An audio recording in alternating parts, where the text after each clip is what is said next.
ससंजमुतो देववितनमंसन्ति जसधमे सया मरणो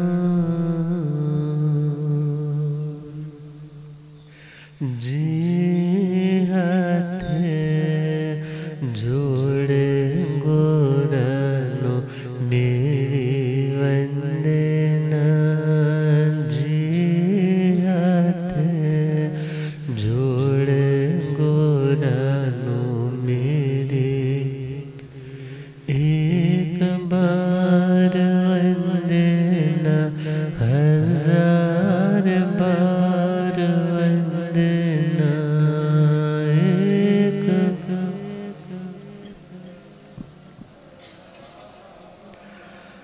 लाख बार वंदना करोड़ बार वंदना लाख बार वंदना जी हाथे जोड़े गोरानो मेरी वंदना जी हाथे जोड़े गोरानो सतगुरु मेरे पार भरम है सतगुरु मेरे दिन रात जगदी ज्योत अगम है दिन रात जगदी जीते द्वारे ते आणो नहीं हो संगना जीते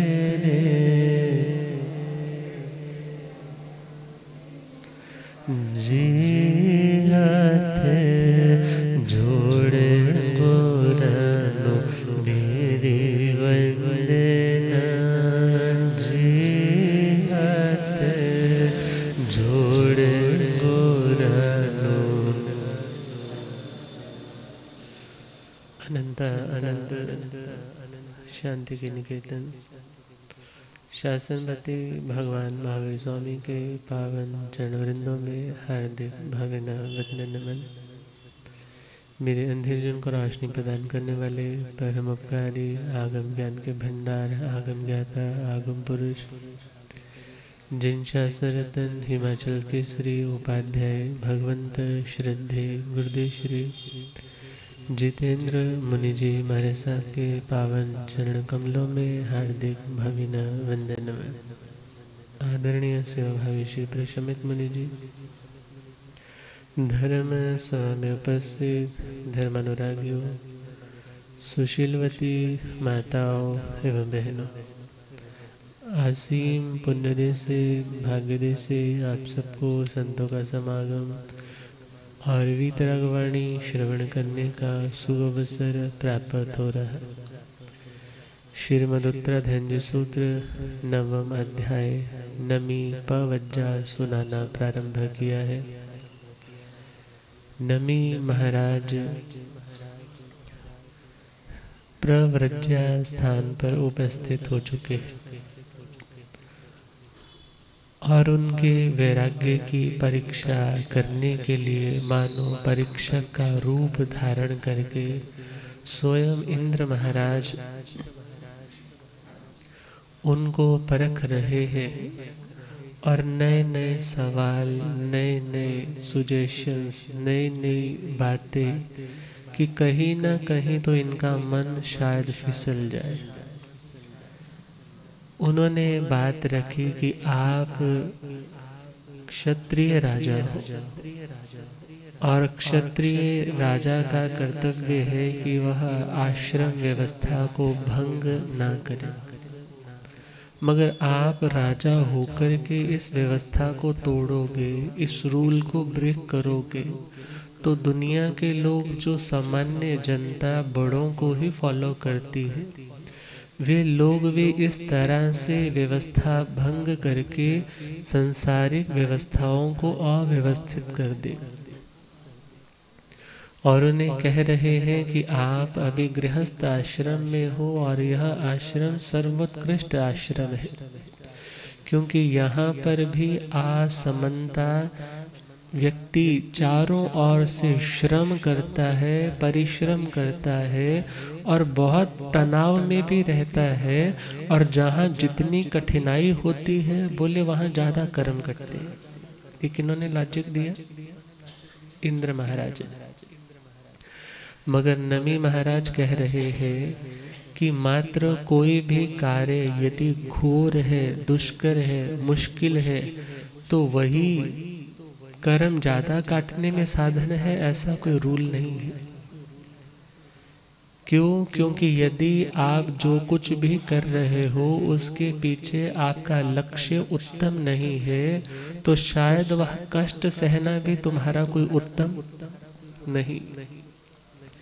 एक व्यक्ति किसी की चापलूसी इसलिए करता है कि उसे साधन मिल जाए, उसे पावर मिल जाए, और उस पावर के बदले फिर जिन जिन लोगों से उसे घृणा है, नफरत है, द्वेष है, उन लोगों का सफाया कर सके। अर्जुन माली के प्रकरण में आपने श्रवण किया ही था, उस ललिता गोष्ठी के वे 6 पुरुष, राजा ने कभी प्रसन्न होकर के ही, उनके किसी कार्य पर खुश होकर के ही उन्हें क्या वरदान दिया, क्या बात कही कि तुम जो कुछ भी करना चाहो तुम कर सकते हो, तुम स्वतंत्र हो। मगर उस स्वतंत्रता का उन्होंने कैसा गलत नाजायज फायदा उठाया कि उस अर्जुन मालाकार की पत्नी बंधुमती के साथ दुराचार करने की हिम्मत आ गई। अर्थात अधिकार यदि बड़े हैं तो हमारी समझ भी बड़ी होनी चाहिए, और यदि समझ हमारी विकसित नहीं है तो व्यक्ति अपने उस अधिकारों को भी दूषित, मैला, निंदनीय बना देता है। और नमी महाराज कह रहे हैं कि एक व्यक्ति जो थोड़ी तपस्या भी करे, मगर वह व्यक्ति यदि ज्ञान पूर्वक तप करता है तो ज्यादा कर्म काटता है, और एक व्यक्ति अज्ञान दशा में तप करता है, वह व्यक्ति लंबे समय तक दुख सहता है, मगर उस लंबे समय के दुख से भी उसकी आत्मा का उद्धार नहीं हो पाता। श्री भगवती जी सूत्र में इसका उदाहरण दिया है, सम्यक दृष्टि और मिथ्या दृष्टि का। एक व्यक्ति जो वृद्धावस्था को प्राप्त हो चुका है, बहुत बुढ़ापे की दहलीज को भी लांघ चुका है, मात्र अब मौत की ही इंतजार है। उस व्यक्ति को लकड़ी चाहिए, और लकड़ी लेने के लिए वह उद्यान में, वनों में पहुंच गया, और वहां पर टेढ़ी मेढ़ी और सूखी और बहुत सख्त उस लकड़ी को, उस मूल को काटने की कोशिश करने के लिए उसके पास एक औजार है, जिसे क्या बोल देते हैं, लकड़हारे के पास क्या होता है, और उस औजार के माध्यम से वो उसे काटने जा रहा है, मगर उस लकड़हारे के उस एक का जो आगे की धार है वो पूरी तरह से खंडित है, वो पूरी तरह से टूट चुकी है। अब बेचारा जैसे ही उस लकड़ी पे प्रहार करता है, श्वास फूल जाता है, थोड़ा सा कट लगता है, मगर वह लकड़ी कटती नहीं। बार बार करता है, सुबह से लेकर शाम तक, अगले दिन फिर आता है, बहुत मेहनत करता है, फिर भी पूरी तरह से वो लकड़ी को काट नहीं पाता। बड़ा लंबा समय लगता है कि वह उस लकड़ी को काटने में समर्थ हो पाता है। और एक व्यक्ति ऐसा है जो युवा अवस्था को प्राप्त है, जिसकी इंद्रियां पूरी तरह से परिपुष्ट है, जो बहुत एनर्जेटिक है और उसको किसी तरह से कोई फिजिकल वीकनेस भी नहीं। अब वह व्यक्ति आता है, लकड़ी देखता है, और लकड़ी भी कौन सी, जो नरम है, और जो उसके पास कुठार है, जो कुल्हाड़ी है, जिससे उसे उस वृक्ष को काटना है, उसकी धार को देखता है, तेज करता है, अब तीखी धार है उसकी, और उस तीखी धार के माध्यम से वो उसके पेड़ के जहां जहां से काटना है वहां वहां प्रहार करता चला जाता है। गीली लकड़ी है, धार तेज है, और जल्दी से वो लकड़ी कट जाती है। और इधर वह व्यक्ति जो बुढ़ापे की दहलीज पर है, जो व्यक्ति थोड़ा सा काम करके ही बहुत एनर्वेटेड सा, एग्जॉस्टेड सा फील करता है, श्वास फूलने लग जाता है, हार्ट रेट बढ़ जाती है, काम छोड़ देता है, फिर लंबा श्वास लेता है, फिर काटने की कोशिश करता है, मगर उसकी कुल्हाड़ी भी कैसी है, जिसकी धार टूटी हुई। अब दोनों सिचुएशंस है, इन दोनों व्यक्तियों में कौन सा लकड़ी को पहले काटता है और इजीली काटता है? सिंपल सा, जो व्यक्ति जवान है, जो यंग है, जो बहुत स्ट्रांग है, हेल्दी है, और जिसकी धार वो औजार भी कुल्हाड़ी की पूरी तरह से स्वस्थ है, ठीक है। इसी प्रकार भगवान कहते हैं एक व्यक्ति ऐसा है जो सम्यक दृष्टि है, समिति और गुप्ति से युक्त है। वह व्यक्ति ज्ञान पूर्वक और अपने बड़े स्वस्थ भावों के साथ अपने कर्मों की उस लकड़ी को काटने की कोशिश करता है।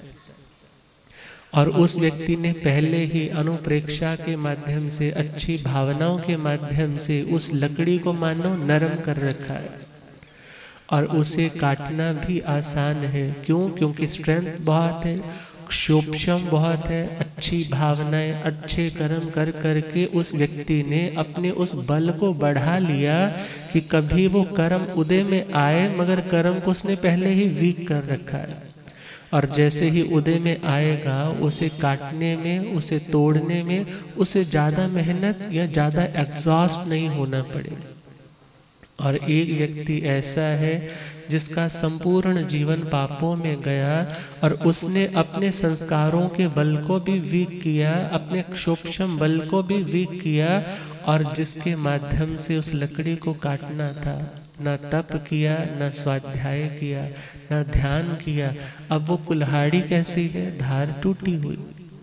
कर्म उदय में आता है, वो चिकने कर्म, वो गाढ़े कर्म, वो कठोर कर्म उदय में आते हैं। काटना चाहता है तो भी वह व्यक्ति उन कर्मों को इजीली काट नहीं पाता। इसीलिए कहा जाता है, जंग अन्नाणी कम्मंग खवई बहुयाइंग वास कोड़ी तंग नाणी तीहिंग गुत्तो खवई उसास मेते। कहा जाता है एक अज्ञानी व्यक्ति, कैसा व्यक्ति? अज्ञानी व्यक्ति, जिसके पास सही बोध नहीं है, जिसके पास सम्यक बोध नहीं है, ऐसा व्यक्ति जब कभी कर्मों को काटता है, कहा जाता है एक अज्ञानी व्यक्ति जो करोड़ों वर्षों में भी इतने कर्म नहीं काटता जितने कर्म एक ज्ञानी व्यक्ति श्वास निश्वास, इनहेल एक्सेल करने में जितना टाइम लगता है, उसमें इतने कर्म काट लेता है। कैसे समझे इसको? एक नारकी नरक में कम से कम 10,000 साल की आयु, और ज्यादा से ज्यादा 33 सागरोपम की आयुष, और वहां पर इतने कर्म नहीं काटता जितना एक सम्यक दृष्टि व्यक्ति, जिससे सम्यक बोध है, ये मैं तप, ये मैं स्वाध्याय क्यों कर रहा हूं? अपनी आत्मा के कर्मों को काटने के लिए।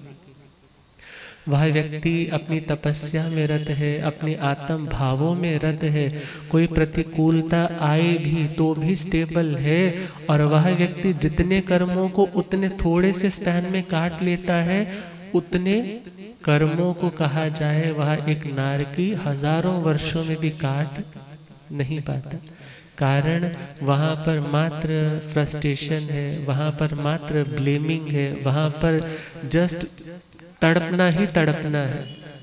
वहां पर वह व्यक्ति अपने दुख की जिम्मेदारी खुद पर नहीं रखता, बल्कि उसके लिए दूसरे को क्या करता है, दोष देता है। ये उसके कारण दुनिया में, इस दुनिया में जिन लोगों के साथ वैर रहा, मगर यहाँ पर भी उस व्यक्ति ने उस आग को क्षमा के माध्यम से यदि शांत नहीं किया तो वह वैर आगे भी बढ़ने वाला, और वहां जाकर के भी वैक्रिय शक्ति रहती है। वैक्रिय मतलब अपनी इच्छा से वह विविध प्रकार के शरीरों की रचना, अर्थात मन चाहा रूप या मन चाहे हथियार खुद ही बना सकता है अपनी बॉडी के माध्यम से।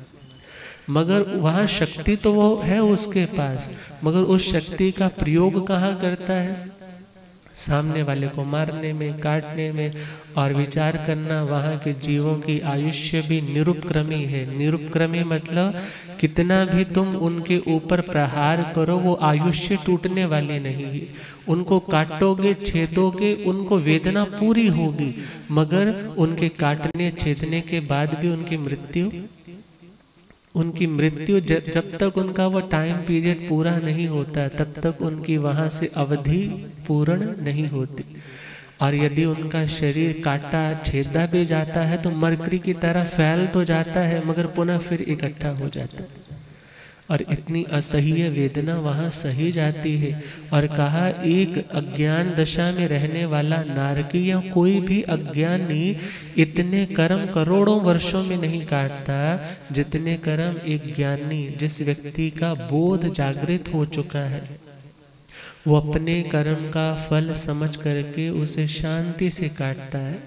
भगवान कहते हैं वह व्यक्ति थोड़े समय में अपने कर्मों की महानिर्जरा कर लेता है। और हम देखें श्रीमद् ठाणंग सूत्र में बात आती है कि कोई आत्मा ऐसी है जिनके कर्म तो थोड़े हैं मगर संयम पर्याय उनकी ज्यादा है। संयम या तप क्यों पाला जाता है?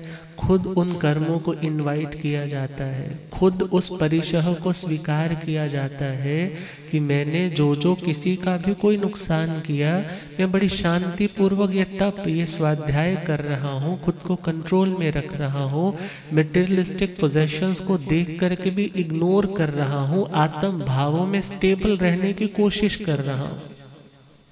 और उस कोशिश में जोर लगता है और उस जोर से कर्म कटते हैं, और जब कर्म कटते हैं तो वो बैलेंस चुकता होते चले जाते हैं। और उस शक्ति के बदले हमने कोई डिमांड नहीं करने मुझे यह मिले, बल्कि मात्र यही भावना कि मेरी आत्मा के संस्कार प्योर हो जाए, मेरी आत्मा बिल्कुल पूरी तरह से उन इम्प्योरिटीज से, उन अशुद्धियों से मुक्त हो जाए। और किन्हीं आत्माओं के कर्म तो थोड़े हैं, वो इम्प्योरिटीज तो थोड़ी है, मगर उनका संयम पर्याय लंबी है, जैसे भरत चक्रवर्ती जी की। मगर उनके संयम पर्याय में फिर किसी तरह की रुकावटें, अड़चने या किसी तरह की जिंदगी में आने वाली मुश्किलें बहुत कम रहती है। अर्थात ये संयम और तप की आराधना क्या है? अपने मार्ग में आ रहे उन पहाड़ों को लांघना या उन पहाड़ों में सुरंगे बना बना करके आगे निकलते चले जाना। और कोई आत्मा अलग कर्म वाली, मगर उनको अलग ही संयम पालना पड़ा। कर्म भी कितने हैं? अलग मतलब थोड़े। अकाउंट में उनका कर्जा भी थोड़ा है, नेगेटिव में उनके कर्म भी ऐसे थोड़े हैं, और उन्हें काटने के लिए संयम भी थोड़े समय का पालना पड़ा। संयम मतलब आत्म भावों में आना। और मरु देवी माता जी को हम देखें, कर्म भी उनके थोड़े थे, और उन्हें तो मात्र हाथी के औते पर बैठे बैठे कि बेटे को निहार रही है, अरे ये तो निर्मोही हो गया, अरे मैं अभी तक मोह के झूले में क्यों झूल रही हूँ, मुझे भी आत्म भावों में आना होगा। और आगे चले किन्हीं आत्माओं के कर्मों के पहाड़ तो बहुत बड़े हैं, मगर वो अल्प संयम अर्थात थोड़ी संयम पर्याय में भी अपने उन कर्मों को काट लेते हैं। कैसे समझे? जैसे आपके पास एक बच्चा होता है ना, बच्चे को आप 1 एक एक जोड़ करके दिखाते हो, 1 लिखा, 2 लिखा, 3 लिखा, 4 लिखा, 1 1 1 लगाते गए, फिर काउंट करके बोलते हो कितने हो गए, वो काउंट करता है 1 2 3 4 5, बोलता कितने हो गए, 10 हो गए। और वही जब उसका लेवल बढ़ जाता है, वो सपोज 10th में है, वो 10 देखेगा तो क्या लिख देगा सीधा, ये कितने हैं डंडे, ये कितने आपने साइंस लगाए हैं, ये 10 है। अर्थात एक बड़े के लिए उस छोटे से काम को करना बड़ा आसान है। जब हम बचपन में थे तो अपनी उस किताब को A फॉर एप्पल पढ़ना भी मुश्किल लगता था, मगर आज पढ़ना चाहे तो इंग्लिश में लिखी हुई बुक्स पढ़ सकते हैं। पहले संस्कृत में कुछ पढ़ना है तो उसके लिए हमें पहले शब्दों को याद करना पड़ता, मगर अब जब वोकैबुलरी आपकी पढ़ गई और उसके बाद आपने लिटरेचर पढ़ा तो उसके बाद बड़ा इजीली फ्लुएंटली आप पढ़ लेते हो। इसी प्रकार कुछ आत्माएं तो ऐसी है कि जिनके पास कर्म तो ज्यादा थे, सवाल तो बड़ा था, मगर उस व्यक्ति का दिमाग भी ज्यादा था। कैसा था, वो इंटेलिजेंट भी ज्यादा था। उस व्यक्ति ने अपने इंटेलेक्चुअल को उतना ही शार्प कर रखा था जिसके कारण आज उसे उन प्रॉब्लम्स को सोल्व करने में ज्यादा वक्त नहीं लगाना पड़ा। और आगे बढ़े, एक व्यक्ति तो ऐसा है जिस व्यक्ति ने एक गट्ठड़ बनाया है, तिनकों का गट्ठड़ बनाया है, और अब उस गट्ठड़ को जलाना है तो गट्ठड़ जलने में टाइम लेगा कि नहीं।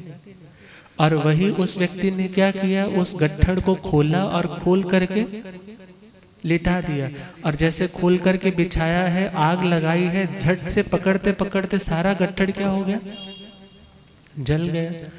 और आगे बढ़े तो कोई व्यक्ति रुमाल लेता है अपने हाथ में, 2 रुमाल, एक रुमाल को उसने पानी में डिप किया, दूसरे को भी डिप किया, एक को पानी में से निकाला और ऐसे मुट्ठी में से निचोड़ करके रख दिया, और दूसरे वाले को भी निकाला, निचोड़ करके बिछा दिया। इन दोनों में पहले कौन सूखेगा,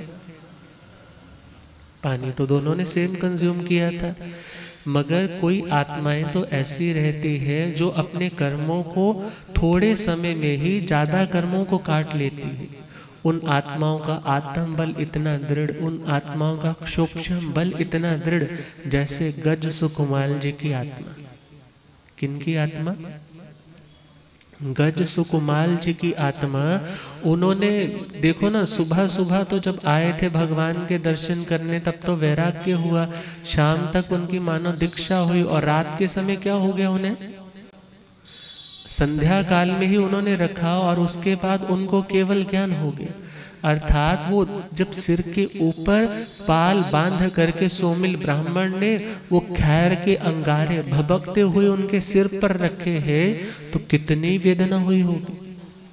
मगर उस महान, उस अत्यंत भयानक भयंकर जो मानो अंग अंग जला दे, उस वेदना को भी उन्होंने कितनी समता से सहा, और मन में क्या चिंतन किया, मेरे कर्म कट रहे, मैंने किए थे मुझे भोगने हैं। मैंने किन्हीं जन्मों में क्या किया था, सौत बना था, और अपनी जो सौकन थी उसके तो बेटा हो गया, मेरे नहीं हुआ, और मेरी इज्जत परिवार में कम होने लग पड़ी। मैंने ईर्ष्यावश जब बच्चा रोने लगा, तड़पने लगा, तो मैंने, वो भोली थी, मैंने क्या बोला, उसके सिर पर गरम गरम एक तला हुआ उड़द की दाल का, वो मूंग की दाल का वो चिलड़ा बना करके, पूड़ा बना करके इसके सिर पर लगा दे, थोड़ी देर तो रोएगा, फिर बिल्कुल ठीक हो जाएगा। मगर जब उस बच्चे के सिर पर वो लगाया है बना करके, वो तड़प तड़प करके मर गया। और वही कर्म आज उदय में आया, कर्म बांधा है तो भोगना भी है। और कार्मिक थ्योरी में किसी तरह से कुछ भी गलत नहीं होता, कार्मिक थ्योरी में कोई घालमेल नहीं होती, कार्मिक थ्योरी में किसी व्यक्ति की कोई अप्रोच भी नहीं होती, बल्कि जो कर्म जिसने किया है वो उसको ही भोगना है। और मानो महाकर्म थे, मगर संयम का पर्याय तो बहुत थोड़ा, और उसमें भी उन्होंने कर्म काटे श्री गज सुकुमार जी ने। और कोई आत्माएं ऐसी जिनके कर्म भी ज्यादा और संयम पर्याय भी ज्यादा, और उनके लिए नाम आता है सनत कुमार चक्रवर्ती जी। और उन्होंने बहुत लंबे वक्त तक संयम पर्याय की आराधना की और उसके साथ साथ उनके कर्म भी ज़्यादा थे। मगर हम यहाँ पर देखें, यह जरूरी नहीं है कि तुम्हें ज़्यादा घोर संकट में रहना है तभी तुम्हारे कर्म कटेंगे, बल्कि तुम ज्ञान पूर्वक यदि तपस्या कोई स्वाध्याय करते हो तो तुम्हारे कर्म ज़्यादा कटते। और यदि तुम मात्र देखा देखी या किसी को खुश करने के लिए या किसी सिद्धि के चक्कर में मुझे यह सिद्ध हो जाए, मेरा ये संकट टल जाए, उस दृष्टि से करते हो तो याद रखना वह तुम्हारा तप निर्दोष तप नहीं, वह तुम्हारा तप तुम्हारी आत्मिक उन्नति का कारण नहीं है, वो आत्म शुद्धि का और आत्मा की शांति का कारण नहीं बन पाएगा।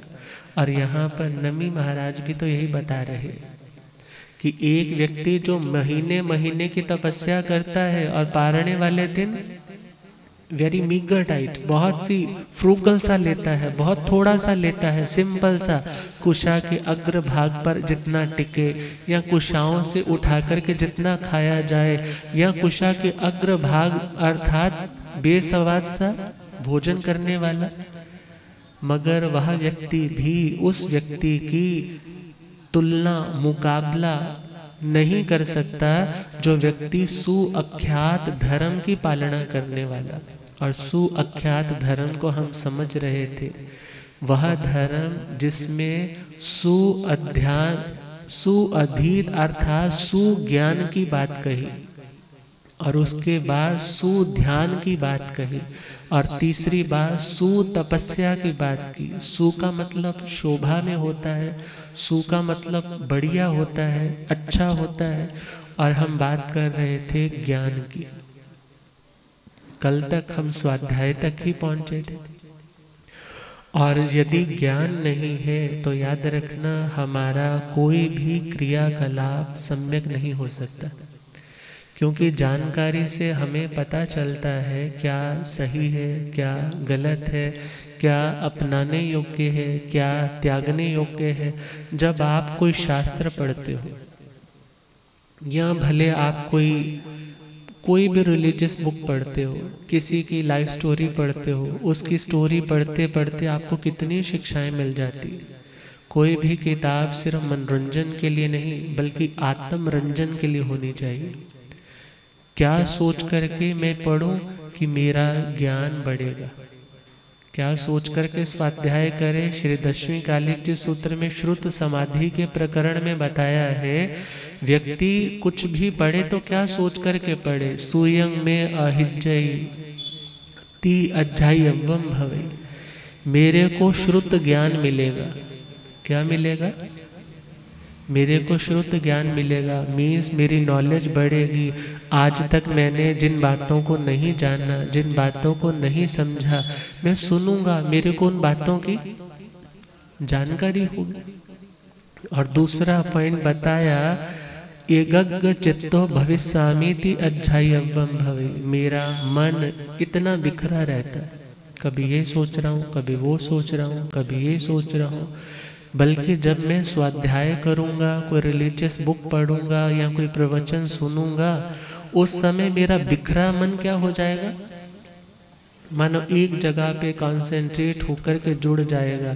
उसे एक लक्ष्य मिल जाएगा कि तुझे सोचना क्या है, तुझे जानना क्या है। अर्थात चंचल मन को कंट्रोल करने का साधन क्या है? स्वाध्याय। बहुत से लोग कहते हैं महाराज जी माला करते हैं ना, माला मन के तो हाथ में होते हैं, जुबान मुंह में घूम रही होती है और मन चारों दिशाओं में। उससे इतने लेने थे, उसने मेरे को ऐसा बोला था, अच्छा वो आने वाला है, उसको ये कहना है। सारे काम कहाँ करते रहते हैं? मन से।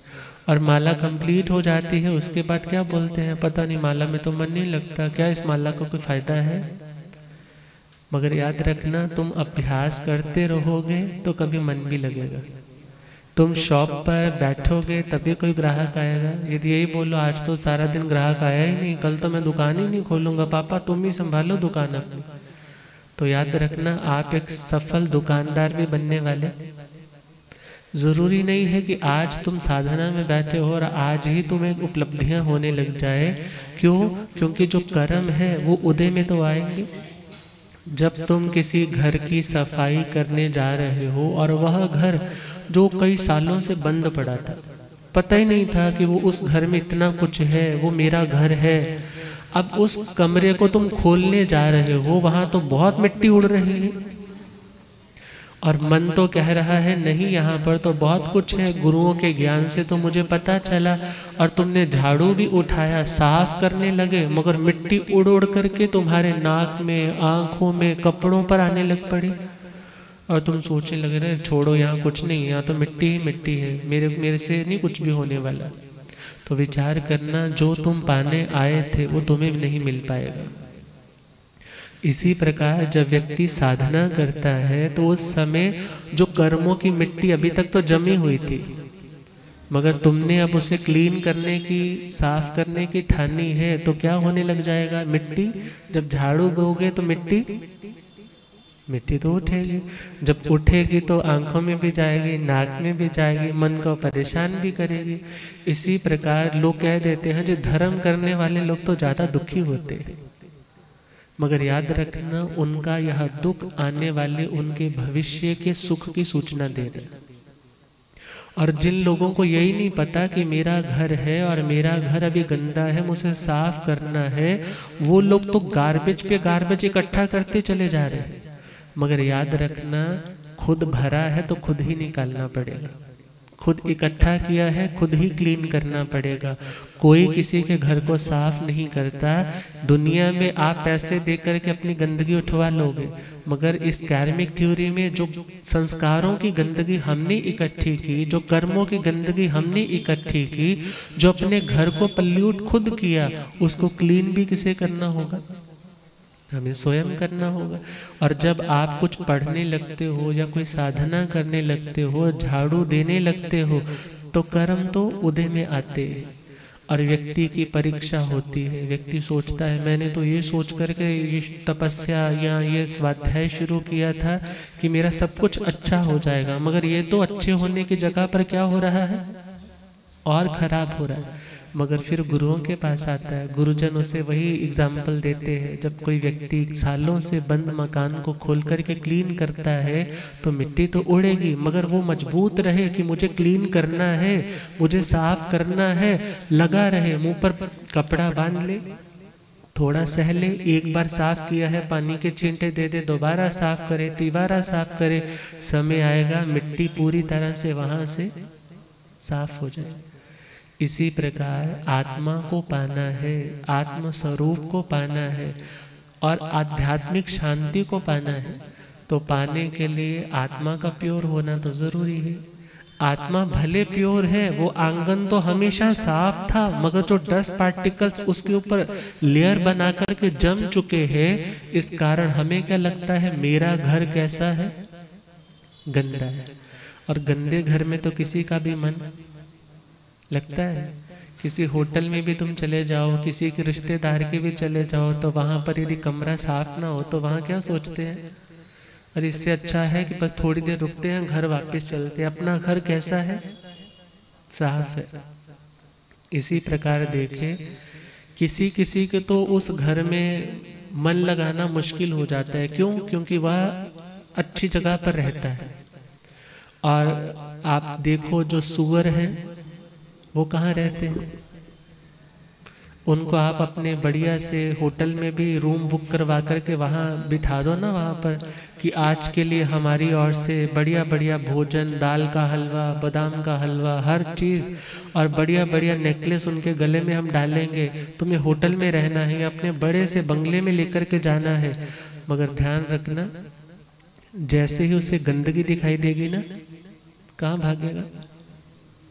क्योंकि उसका संस्कार क्या है?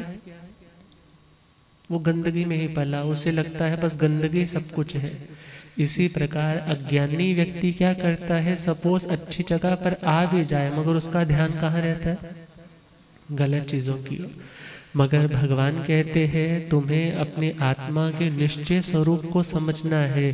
तुम सुअर प्रकृति के नहीं हो, तुम परमात्मा प्रकृति के हो और तुम्हारे भीतर वह शांति है, तुम्हारे भीतर वो आनंद है, तुम्हारे भीतर अनंत ज्ञान और अनंत दर्शन है।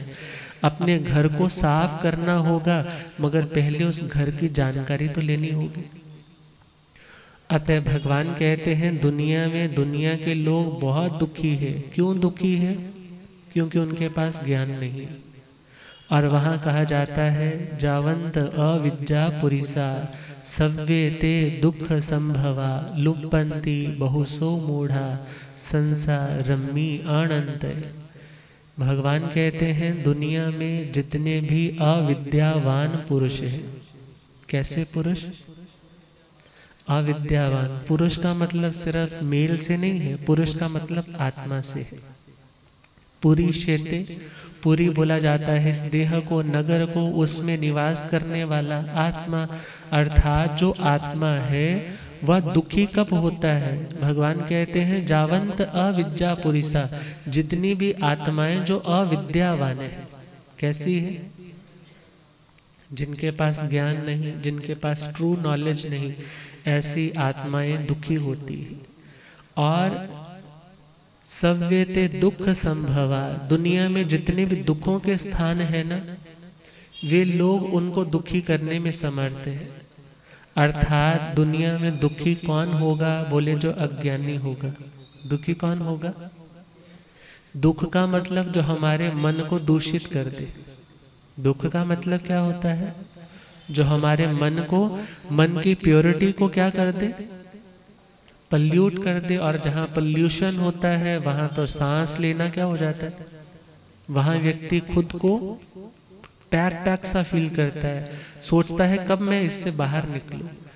अर्थात भगवान का कहना है दुनिया में जितने भी लोग दुखी हैं उनके दुख का कारण है अज्ञान, और उन्होंने अपने उस अज्ञानता के घेरे में खुद को ऐसे बंद रखा है कि वह शांति को प्राप्त नहीं कर पाते।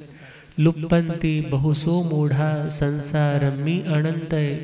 और ऐसे लोग बार बार जन्म, बार बार मरण, नए नए कॉस्ट्यूम बार बार बदलने का सिलसिला, बार बार मानो उस समुद्र में बुलबुले की तरह उठते हैं, फूट जाते हैं, बनते हैं, फूट जाते हैं। बार बार उन्हें जन्म और मरण, बार बार दुखों का सामना करना पड़ता है। और इस अनंत संसार सागर को वे लोग पार नहीं कर पाते। और जिनके पास ज्ञान है वो जानते हैं मेरे दुख का कारण मेरा कर्म, मेरे दुख का कारण मेरा कर्म। और यदि मैं उस दुख से, उस सिचुएशन से बाहर निकलना चाहता हूँ, सबसे पहले मेरी विजन ठीक होनी चाहिए। और यदि मेरी मनस्थिति स्टेबल है तो मैं रास्ता जरूर खोज लूंगा, और यदि मेरी मनस्थिति ठीक नहीं है तो मैं रास्ता नहीं खोज पाऊंगा। और विचार करना है हमें सिर्फ दूसरों का मार्गदर्शक नहीं, बल्कि किसका मार्गदर्शक बनना है? स्वयं का। और नीति में वचन आता है सर्वस्य लोचनम शास्त्रम यस्य नास्ति अंध एव स।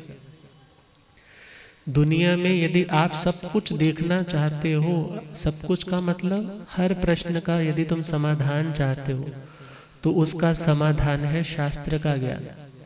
उसका समाधान क्या है? शास्त्र किसे बोलते हैं? जो हमें शासन करना सिखाता है। क्या करना सिखाता है? मगर वो शासन दूसरों के ऊपर नहीं, बल्कि स्वयं के ऊपर। स्वयं को मैनेज करना यदि आ गया तो याद रखना आप दूसरे को भी मैनेज कर सकते हो। खुद को संभालना आ गया तो तुम दूसरे को भी संभाल सकते हो। खुद को तैरना आ गया तो तुम डूबने वाले को भी बचा सकते हो। और तैरना तो आता नहीं, हाथ पैर मार रहे हो और बोल रहे हो नहीं मैं तेरे को भी पार कर दूंगा, मैं तेरे को भी बचा लूंगा, तो छलांग तो लगा। तो उससे होने वाला क्या है? वो भी डूबेगा और तुम भी डूबोगे। अतः भगवान का कहना है पहला मनोरथ व्यक्ति का क्या होना चाहिए कि मेरा ज्ञान निर्मल हो। क्या निर्मल हो? मेरा ज्ञान निर्मल हो। मेरे को ट्रू नॉलेज मिले, मुझे सही नॉलेज मिले। भगवान के समय में भी 363 मत चलते थे, 363 अलग अलग टाइप्स की विजन्स वाले लोग थे उस टाइम भी, जिनमें क्रियावादी, अक्रियावादी, विनयवादी, अज्ञानवादी। क्रियावादी में वो लोग कर्म को मानते थे, आत्मा को मानते थे, मगर आत्मा का जो सही स्वरूप है उसको नहीं जानते थे। किसी ने कह दिया जी आत्मा तो विभू है। विभू का मतलब हर जगह पर वो प्रेजेंट है, मगर विचार करना है यदि वह आत्मा ऑलरेडी, मेरी आत्मा यदि हर जगह ही प्रेजेंट है तो मेरा यहाँ से काल करके मैं कहाँ जाऊँगा? मैं तो ऑलरेडी हर जगह हूँ।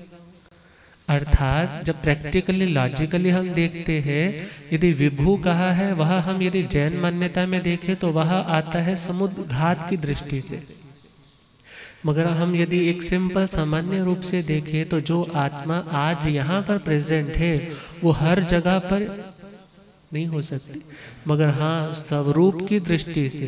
किसकी दृष्टि से? स्वरूप की दृष्टि से। जैसी मेरी आत्मा वैसी आपकी आत्मा, और लोक में तो ठसाठस आत्मा, हर जगह आत्मा और जीव और अजीव दोनों ही विद्यमान है, मगर मेरी सिंगल आत्मा एक टाइम में हर जगह है, ऐसा नहीं हो सकता। वे लोग आत्मा को तो मानते थे, मगर उसी के साथ वे क्या कहते थे? आत्मा विभू है। किसी ने कहा जी आत्मा तो अंगुष्ठ प्रमाण है, सुनते हैं ना, आत्मा अंगुष्ठ प्रमाण है। तो वहां हम देखें मेडिटेशन के लिए हमें सिंबॉलिक लैंग्वेज का आधार लेना पड़ता है, और उस सिंबॉलिक लैंग्वेज में हमें देखें तो प्रतीकात्मक भाषा है कि वहां पर कहा जाता है कि आत्मा अंगुष्ठ प्रमाण है। अंगुष्ठ प्रमाण का मतलब बहुतों ने यही कर लिया कि आत्मा यदि इधर सेंटर ऑफ अवर हार्ट यहाँ पर है, चेस्ट के सेंटर में सेंटर ऑफ फोरहेड है, तो वहां पर अपने कंसंट्रेशन को बनाए रखने के लिए एक पॉइंट, एक बिंदु आपको मिला। मगर यदि हम यह सोचेंगे कि आत्मा मात्र इतनी है, और उसके साथ क्या एग्जाम्पल दे देते हैं, जैसे दिया जलता है तो उसकी लाइट पूरे कमरे में फैलती है, उसी प्रकार कह दिया आत्मा है और आत्मा की लाइट पूरे देह में है।